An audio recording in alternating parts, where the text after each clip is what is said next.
Okay, so this is part 2 of week 3 optimization. We had a little problem and the computer crashed during the webinar, so we missed a couple slides. We did hand out the slides prior to the webinar beginning, so everyone should have already seen these, but we're just going to take a couple steps back and start back on the last section, which was keyword details. So let's go ahead and learn more about keyword details. So you may be wondering where to find keyword details. Now, this used to be called search terms. It used to say see all search terms, but now you'll see that when you're on the keywords tab, there's then that little area below where you see keyword details. So you want to click that little drop down and then select the see all search terms. So you get to see the actual search terms that triggered your ad. So most of the time, especially if you're using broad match, then the keywords that you're bidding on aren't necessarily the keywords that people are searching on. So this report allows you to see the exact keywords that people are searching on. So also, too, under keyword details, you have auction insights, and this allows you to see how you compare to your competitors. This is a brand new feature that Google just implemented, and it's really cool. We're going to take a look at it here in a minute, but if you're wondering what do the keyword details look like, this is basically an example screen here. You can see that under pond pumps, pond supplies, pond liners, fountain pumps, those are the actual keywords that people searched on. So this is what it looks like, and let's go ahead and jump into a live walkthrough.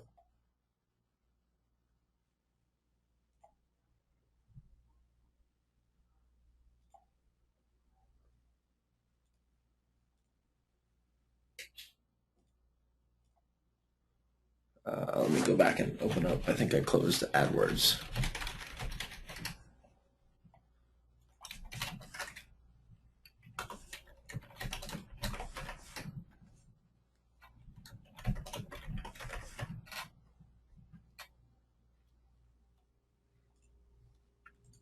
All right, almost there.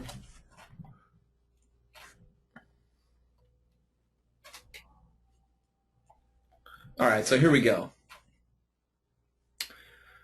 So you'll see that we're on the all online campaign screen, and then I'm going to click on the keywords tab. Then I'm going to click keyword details, as we mentioned, and now you have a couple different options here. You've got selected, all, and auction insights. And remember, these are the actual search terms or search queries that people typed in. So sometimes you'll see very long tail keywords here. So let's take a look at selected first. So we'll go ahead and select a couple modified broad match keywords. So you can see I've got a couple modified broad match keywords.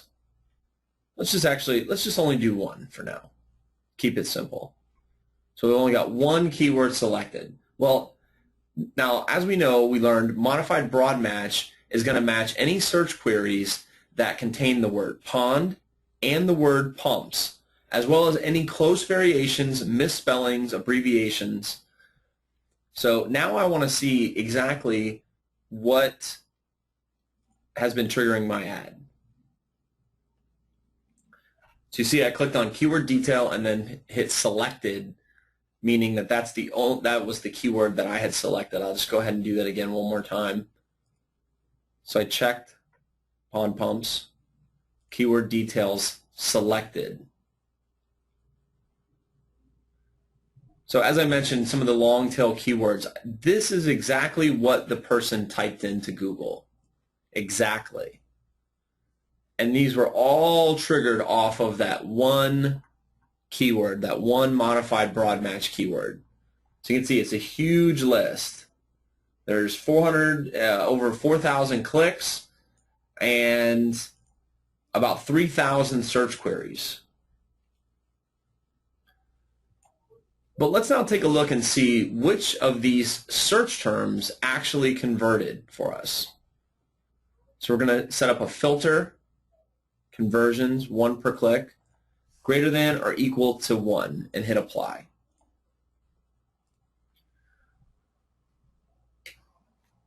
So we can now see only search terms that generated a conversion. And this is a very broad ad group. You can see that we've got a lot of different types of keywords and different patterns, and a lot of these would lend themselves to either segregating them in their own special ad group, or if there's already an ad group, then potentially negative matching them. So this is one of the side effects of the modified broad match when you don't have a bunch of negative keywords in each ad group. So for example, submersible pond pump. I know that I have an ad group for submersible pond pump.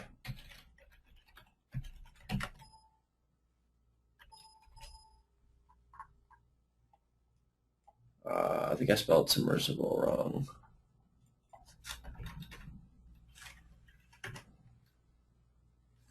Oh, that's why. Pond pump. Okay, so there it is. Now, the strange thing is that this particular ad group is paused. We got $138 worth of traffic, 75 clicks, but it didn't amount to anything.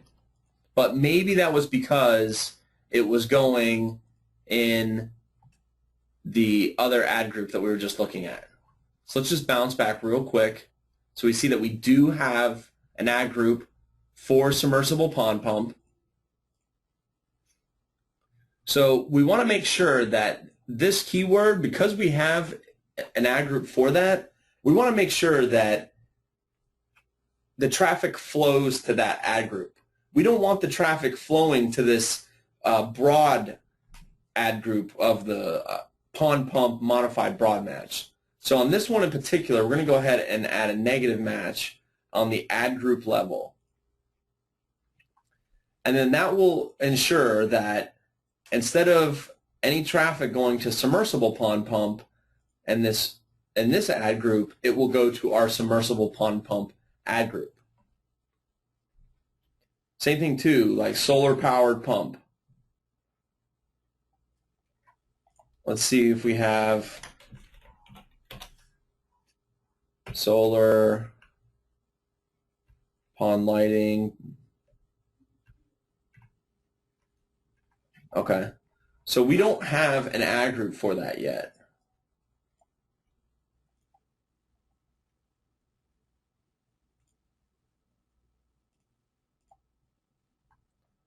Solar powered pond pump. We got 28 clicks, a decent amount of impressions. Let's just do a quick search. Solar, okay, so there's only these two right here. But let's go ahead and drop a negative match on this one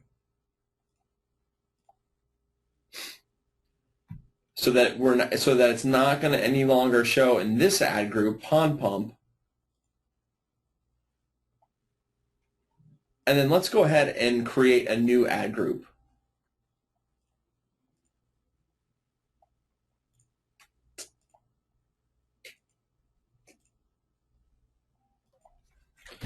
Solar pond pumps.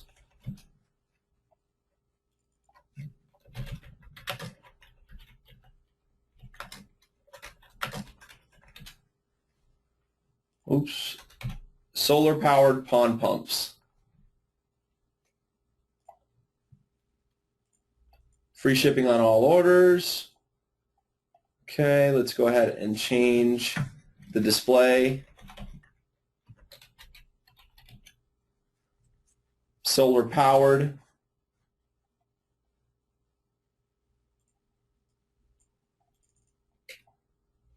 And let's go ahead and see if we can find the appropriate destination URL. Now, if my memory serves me correctly, I don't believe they actually have a solar-powered pond pump.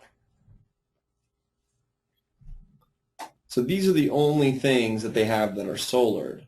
However, we did see that it did get a conversion. So just for the sake of the exercise, I'm going to go ahead and link to this general page. But the goal would be to find the solar-powered pond pump page.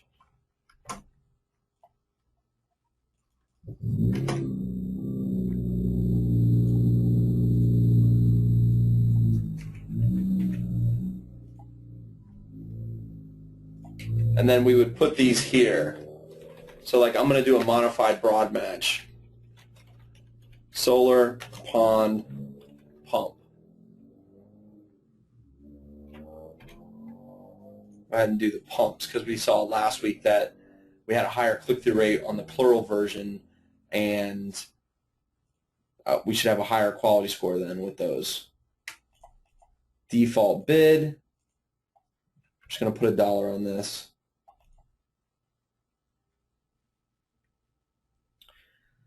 So now we just added our own segmented ad group for solar-powered pond pumps.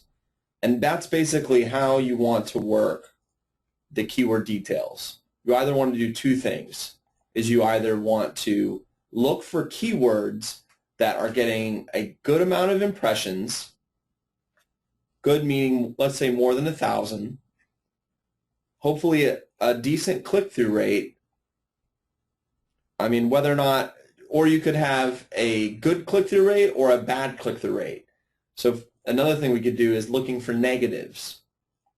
So, but basically the two different functions are either going to be that you're going to add negative match keywords, or you're going to add keywords to that specific ad group, or you're going to break them out into their own ad groups. There's actually 3.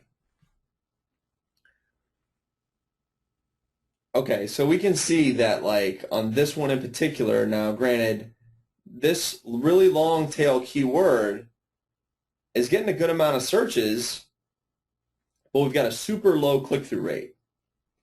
So what we'd want to do is, just like we did on the last step, negative match it on this one so that's not showing in this ad group anymore, and create a targeted ad group where we would mention a lot of these keywords.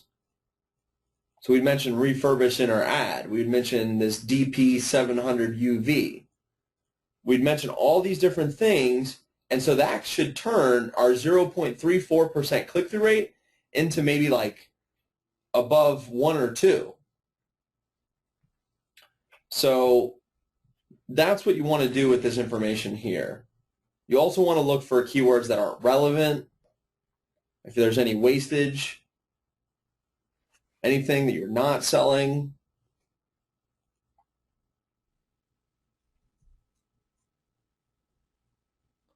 So let's go ahead and learn a little bit more about negative keywords.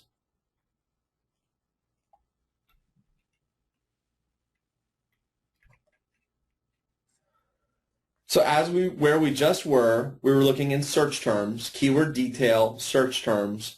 You're either going to select see all search terms, selected, or selected search terms. So selected is when you click on the checkbox next to the one specific keyword, and whereas all is when you're looking at all the keywords. So generally, I look at all when you want to get in and just kind of see everything and do a bunch of sorting. You want to sort it by cost per conversion to find good candidates. So any that are above a certain threshold, those are great candidates for negative keywords.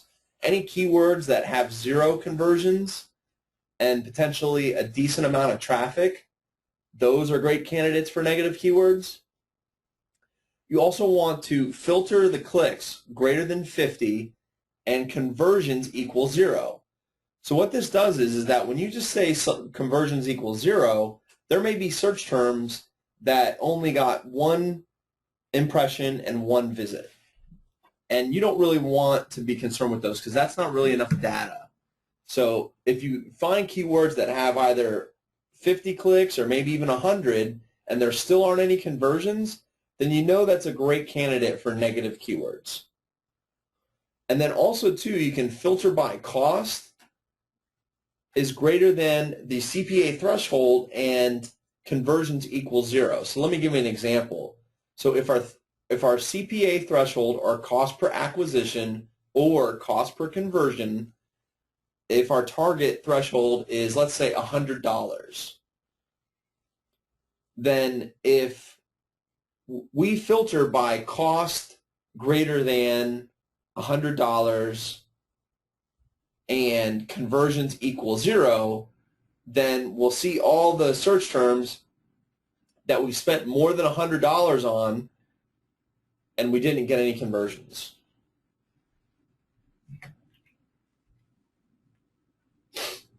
So keyword match types.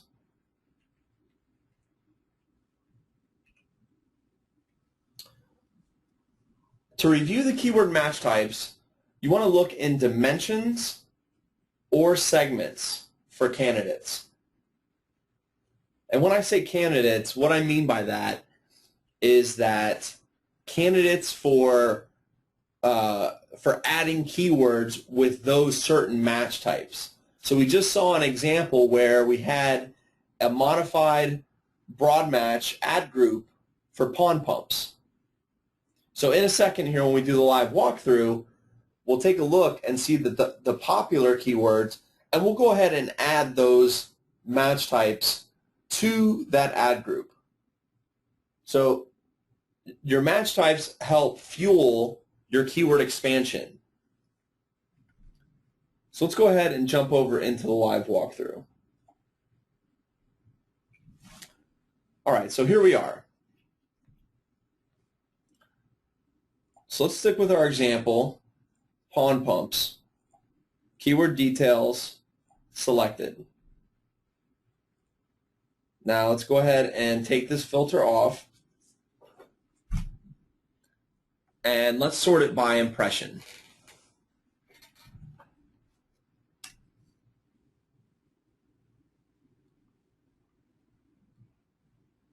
Let's take a look at clicks as well.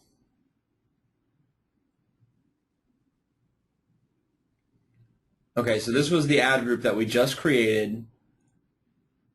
So we want to make sure that we negative match that one as well.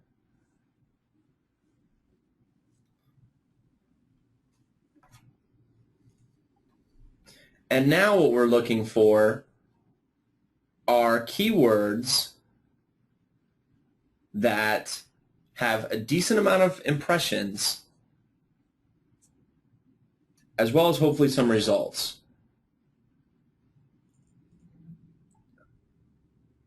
So there's that submersible again. Let's go ahead and sort it by cost per or conversions.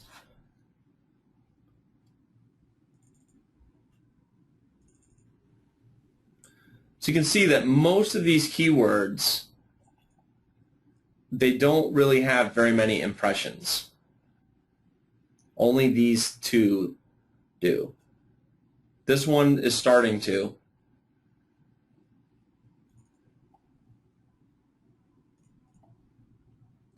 Okay, so this looks like a, actually let's get out of this ad group because none of these keywords should really be added to that ad group.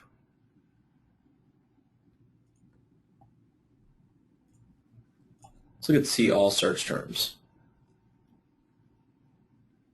Now all these that say added, I've already added, but what we're looking to do is find more to add.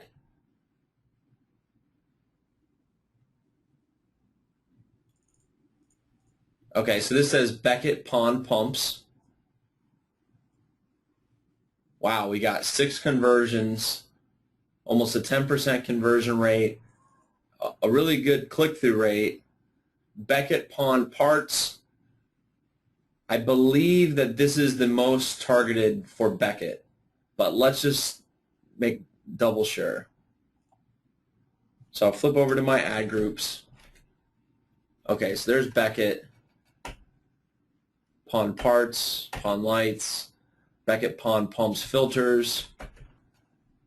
Okay, so there isn't.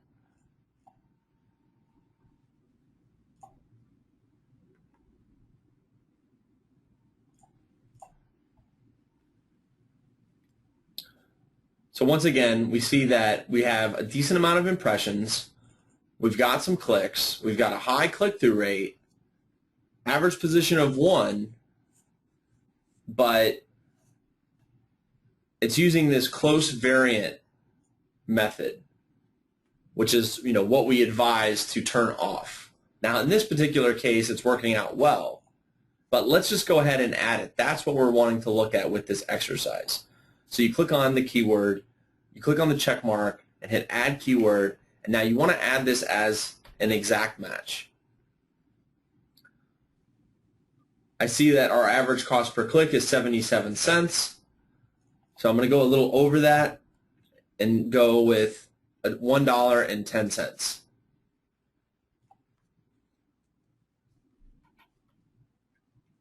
So we added that. Here's another one for Pond Liner, close variant. You can see that we've already added quite a few.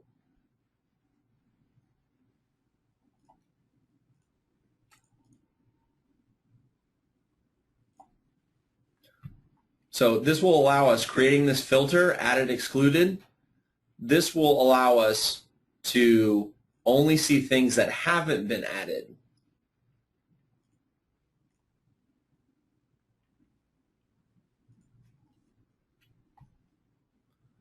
Okay, so here's a good one. Smart Pond, great click-through rate, low cost per click, couple conversions.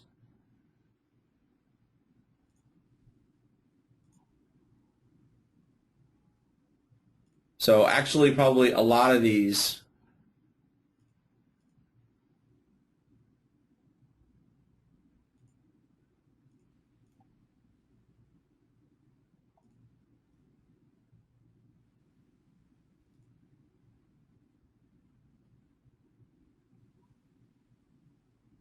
water garden supplies. Yep, that looks like a good fountain pump, no spaces. You see that it's going to go into the fountain pump ad group. But you'll see that all of these have impressions, they have clicks, and they also have conversions. So then you want to click Add as Keyword, and then you want to go ahead and add in all these brackets to the end and to the beginning to make them exact match.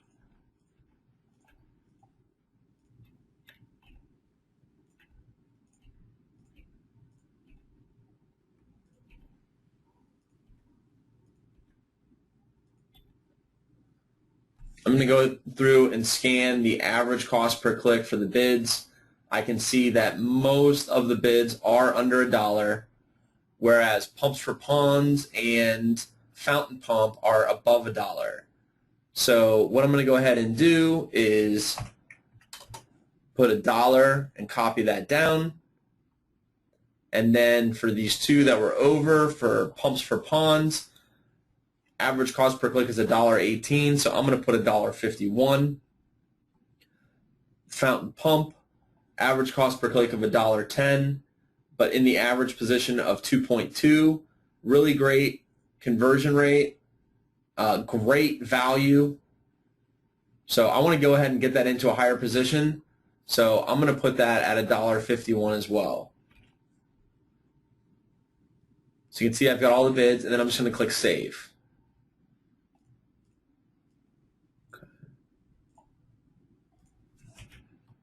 Okay, so Google doesn't like something about this one, but I can't even see it. Let's just go ahead and take that out.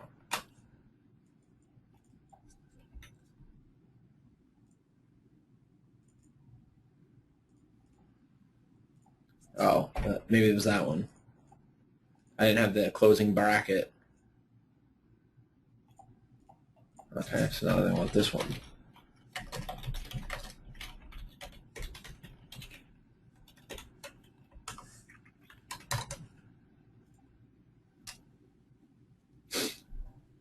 Okay, and so we can see that they're now added.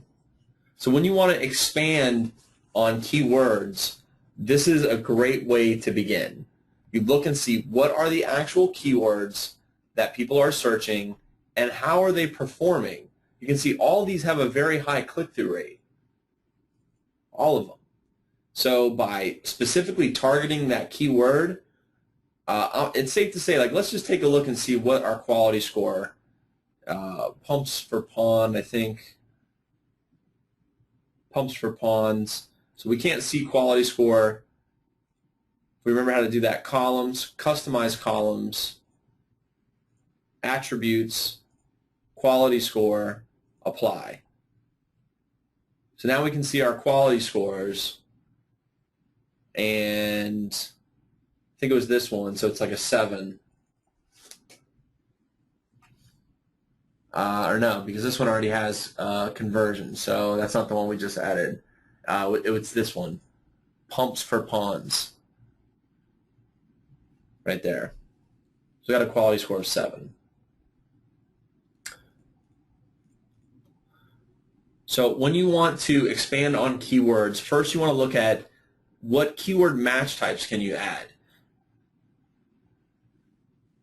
Now, a lot of these are exact match, but then some of these that are modified broad, or, you know, basically you want to add match types, at least from the data that you can see, to everything but exact, because for exact, that's exact. That's what the search term is going to be. So the only thing that you could do would be to add other match types, but you don't know how those are performing. Whereas what we're looking at now is looking at broad match keywords and then seeing how the different match types are performing and then going ahead and adding those. Now let's look at it another way. Let's go ahead and look at this using a segment. So segment, search terms, match type.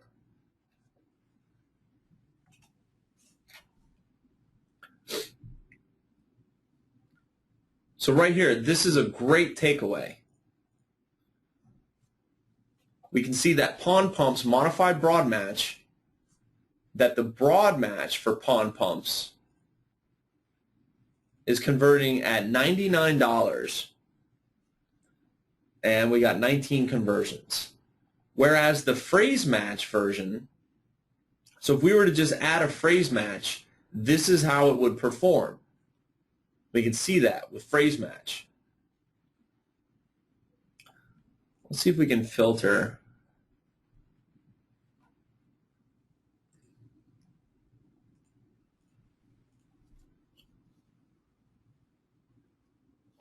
Okay.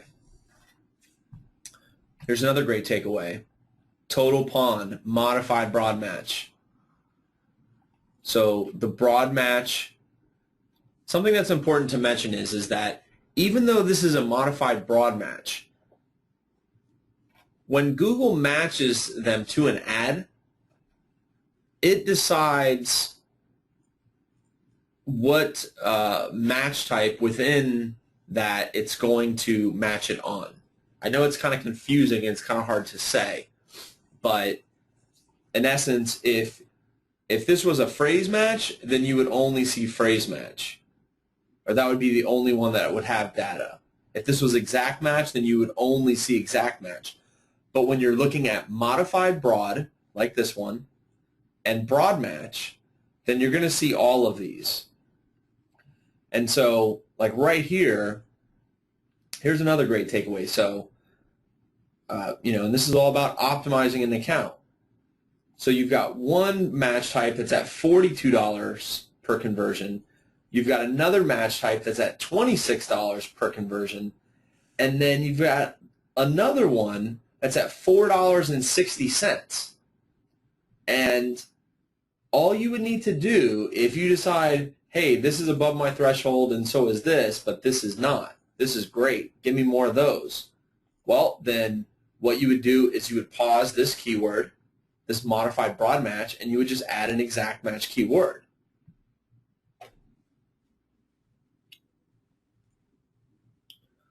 Let's keep looking. So hopefully that's clear, though, that these are how the different match types are performing. And if, this is not good, then go ahead and add a negative match, a negative broad match for total pawn. If phrase match, if this is not good, then go ahead and add a negative phrase match for total pawn. But we want to keep the exact, so then we're just going to go ahead and add an exact match.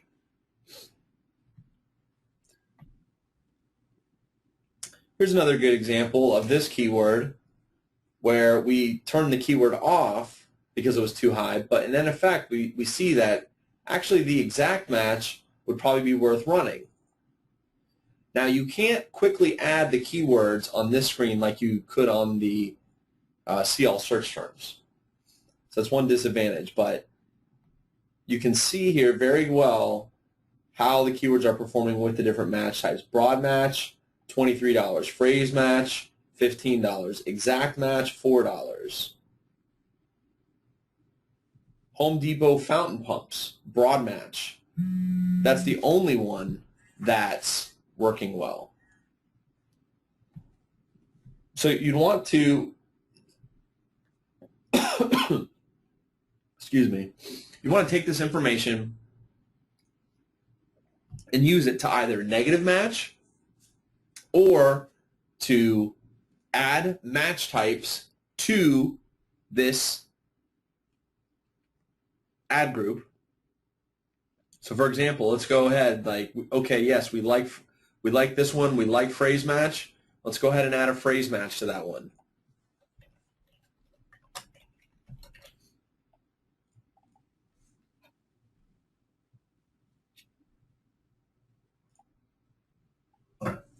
Okay, so we added a phrase match.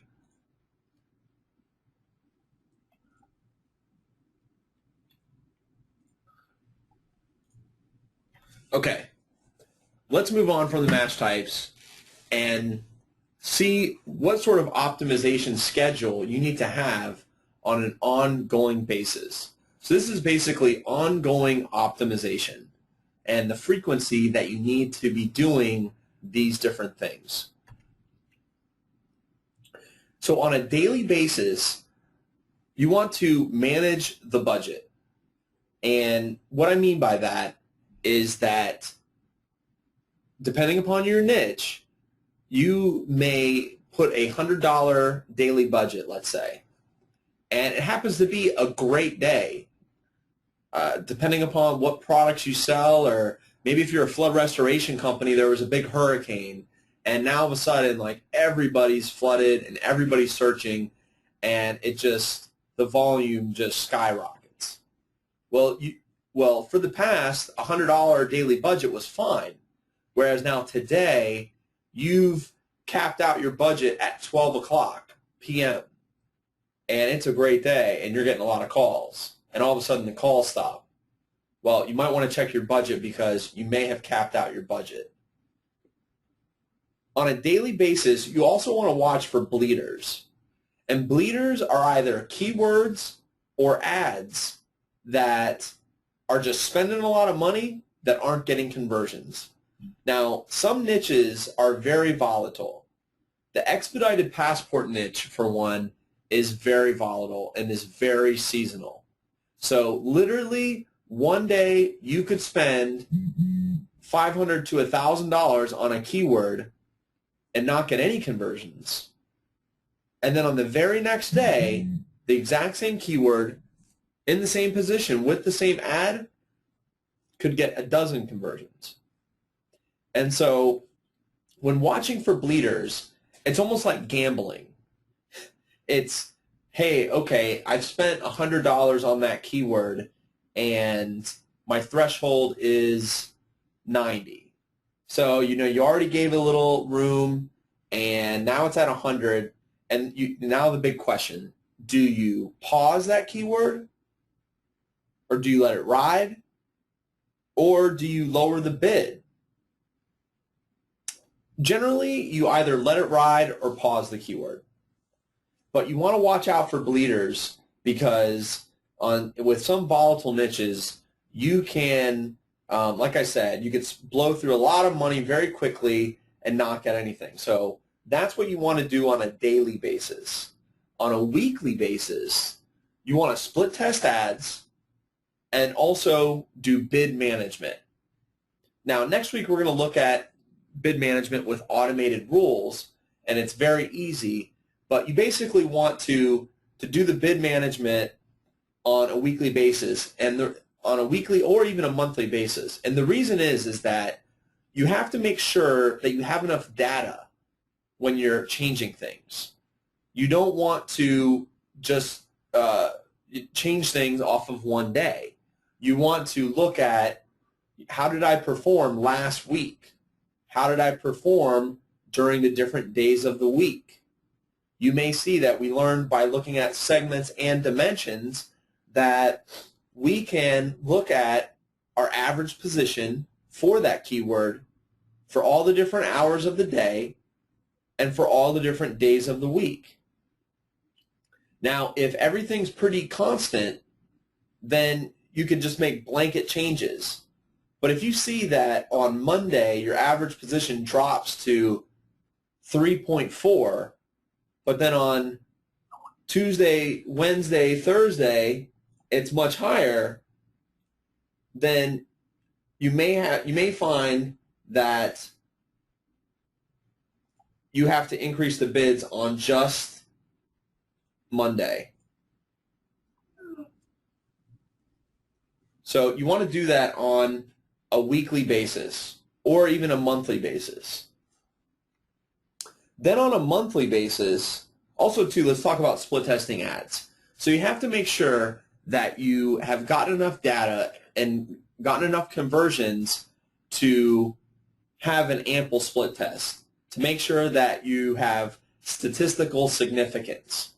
So we talked about this during week 2. What constitutes enough information? You just have to determine on your own based upon how big the difference is.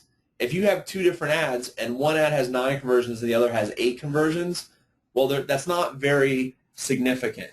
But if you have an ad that has 5 conversions and then the other one has 1, well, then you can pretty much already know that the ad with 5 conversions is working much better, and you're going to roll with that one.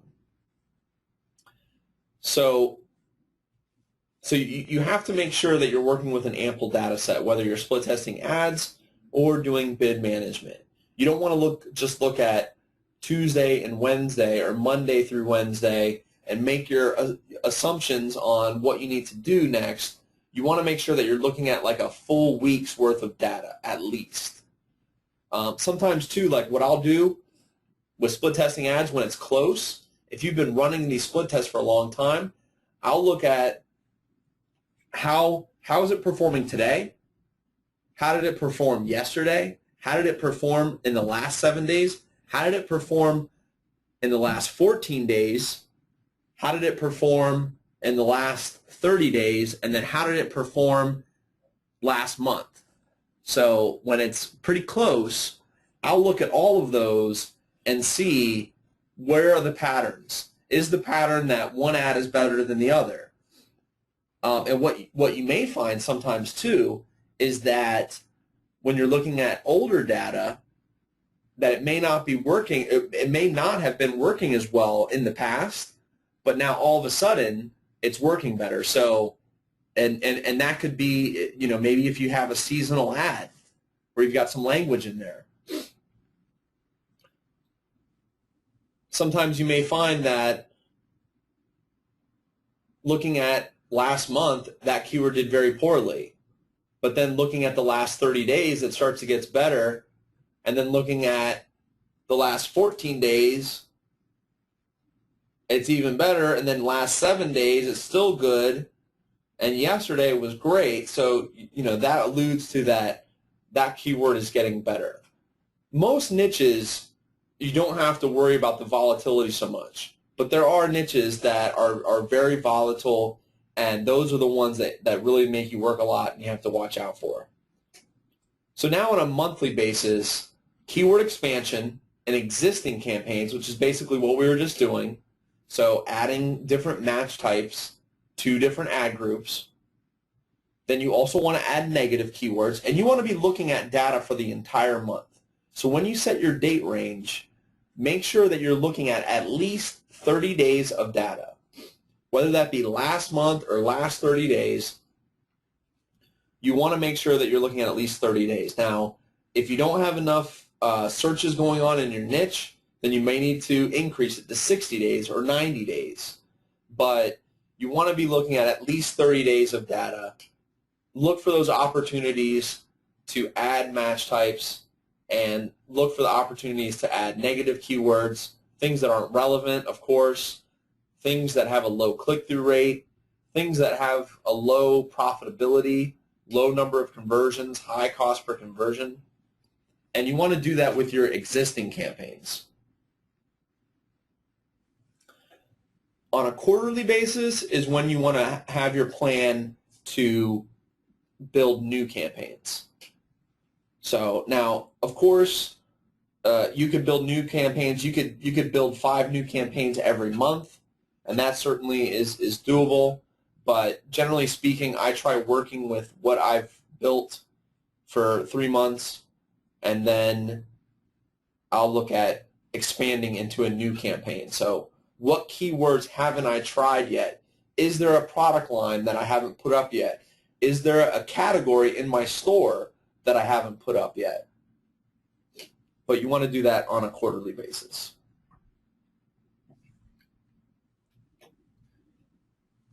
So that wraps up week 3 optimization, and we've got a little bit of time left for some questions, so shoot away.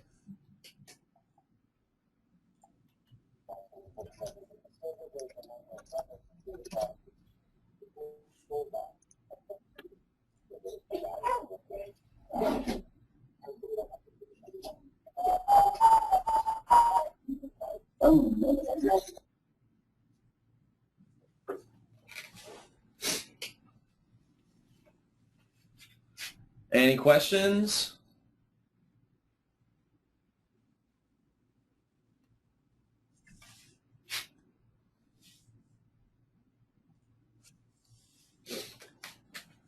Any questions on anything that we covered last week, this week, or even in the past?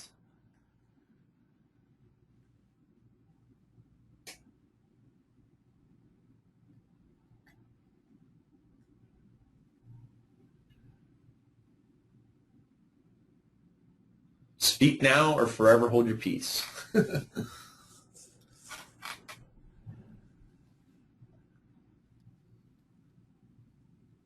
All right, so we're not getting any questions, so that's great. That must mean everybody's clear, and that's going to conclude week 3 of optimization.